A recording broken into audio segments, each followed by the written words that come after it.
ঠিক আছে? আর আমার টেক কোয়েশ্চেন আর বেসিক যে রুলগুলো আছে, বেসিক লেকচারগুলো এগুলো দেখবা, আর এটা হচ্ছে প্র্যাকটিসের জন্য। প্রেট্রিজম ইজ এ গ্রেট ভার্চু, দেশত্ববোধ একটা ভালো গুণ, আমি এটা পড়াইছিলাম। তাহলে কি হবে এটা? Isn't it. ইজেন্ট ইট কেন বলো তো? এই যে ইজ বসে দিবা, নট বসাবার, প্রেট্রিজম হচ্ছে একটা বস্তু, এই জন্য ইট। সেটা বুঝতে পারছো? তো পরেরটা দেখো, ইভরি রিলিজিয়ন মানে প্রত্যেকটা ধর্ম, প্রত্যেক ধর্ম টিচেস, এই যে টিচেস হচ্ছে ভার্ব, তাহলে ডু লিখো, না ডাজ হবে, ডাজ হবে। তাহলে এস বাই এস আছে ভার্বের সাথে। তাহলে ডাজেন্ট ইট হবে, ইট কেন? ইভরি রিলিজিয়ন প্রত্যেক ধর্ম, সবার কিন্তু এটা প্যাচ লাগে, এটা হবে প্রত্যেক ধর্ম, ঠিক আছে?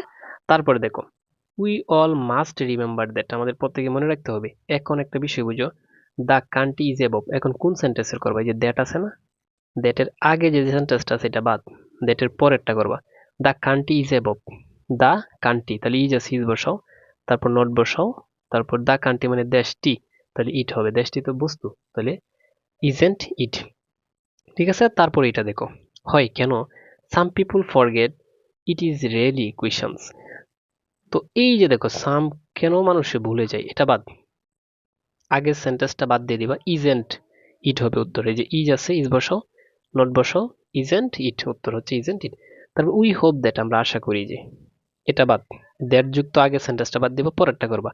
তাহলে দ্য নোবডি উইল আছে, উইলের সাথে নট যোগ করো, উন্ট হবে, কি হবে? উন্ট হবে, নট যোগ করার দরকার আছে না, নেগেটিভ আছে, তাহলে উইল উইল লাগে সাহায্যকারী, বাট নট যোগ করার দরকার নয়, উইল আর নোবডির পরিবর্তে দে, উইল দে।